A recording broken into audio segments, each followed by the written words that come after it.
Hello, this is Alistair for this vlogger. Yes, again, kneeling down just to keep in a side with the microphone.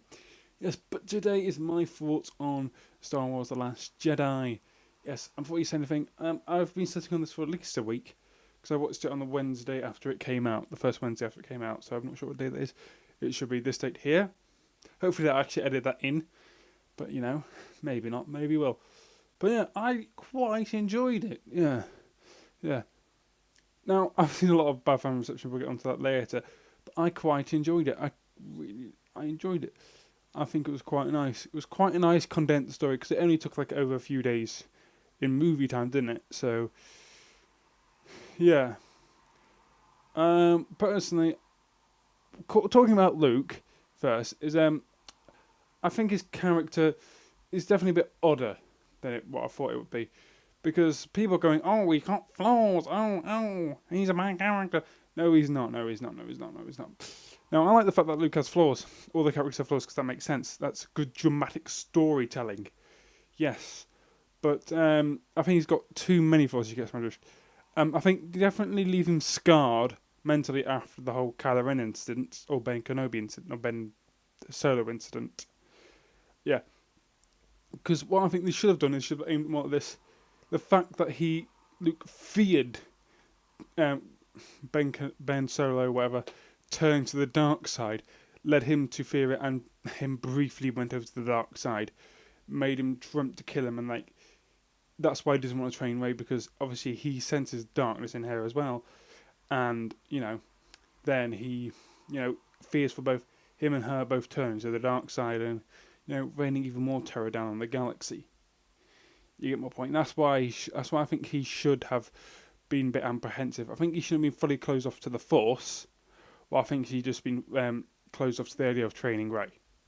That's what I think Luke's character should have been in this. And I do like the bit at the end where he knows he's not going to win the fight or anything. He's just burning up his last bit of life force just to sort of give everybody a bit of hope and everything.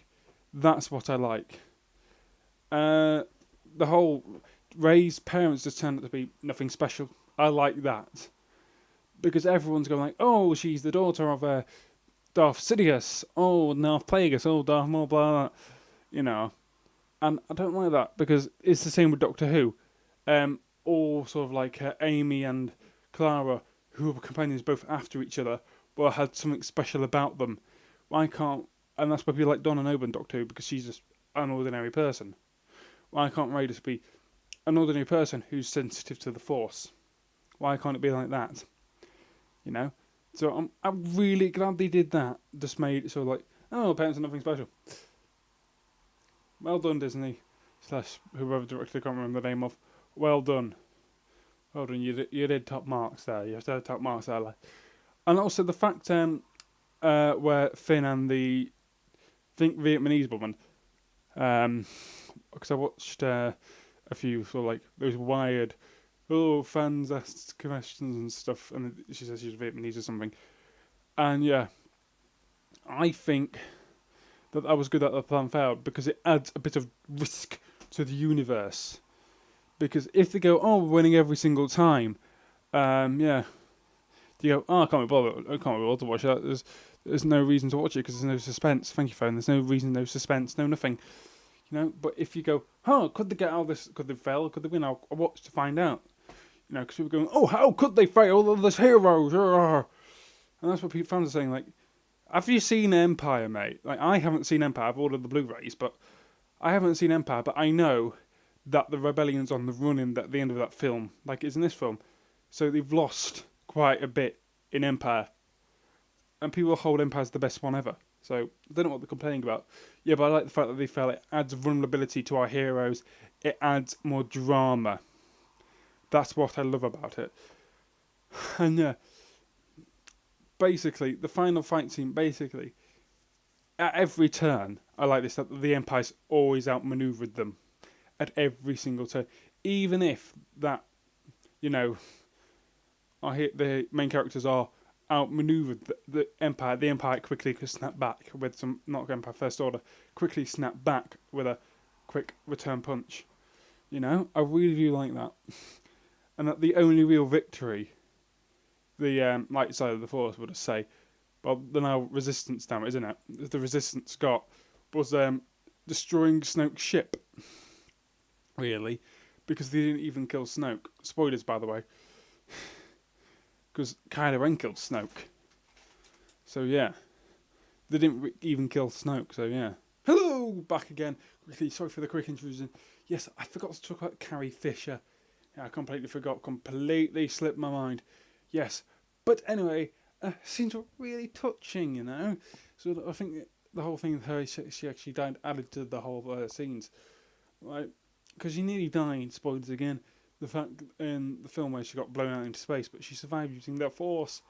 Yes, I know, quite nice. But that scene with her and Luke was really touching, and I teared up slightly because she's actually dead, and I think that actually added more to and it did definitely add more to the drama of the whole situation. So that was really nice. I really did just tear up, and it was nice to see her one last time. You know, just doing Leia. You know. Anyway, back to the rest of the scheduled programming. Goodbye. Interesting. Can't wait for episode 9. That's going to be very interesting. I will have watched the entire prequels and the original trilogy by then. Yes. But personally, I want to get onto the one last thing before I finish off this thought piece. Is that the whole sort of life thingy with, you know, light and... Not light and dark side, I mean... fans being all antsy towards this film.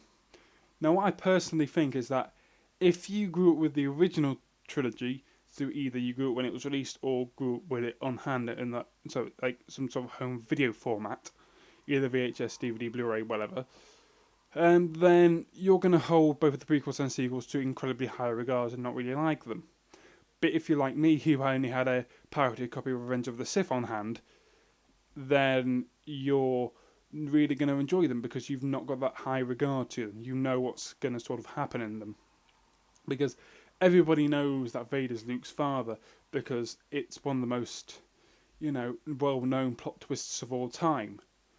You know, it's one of the most discussed, it's one of the most known about. It's the one that pretty much, if you go, name of film plot twists, and most people, presumably the majority of people would go, Vader turns out to be Luke's father. You know, and that's the problem, is that if you grew up with only the original trilogy at hand, then you're just not going to like the prequels or sequels or the isolated or the extra story things. Oh my god, there's people across the road in the phone booth. Weird. Yes, but that's what I think. Anyway, I've been recording for about 7 minutes or so. But anyway, this has been Alistair for this vlogger.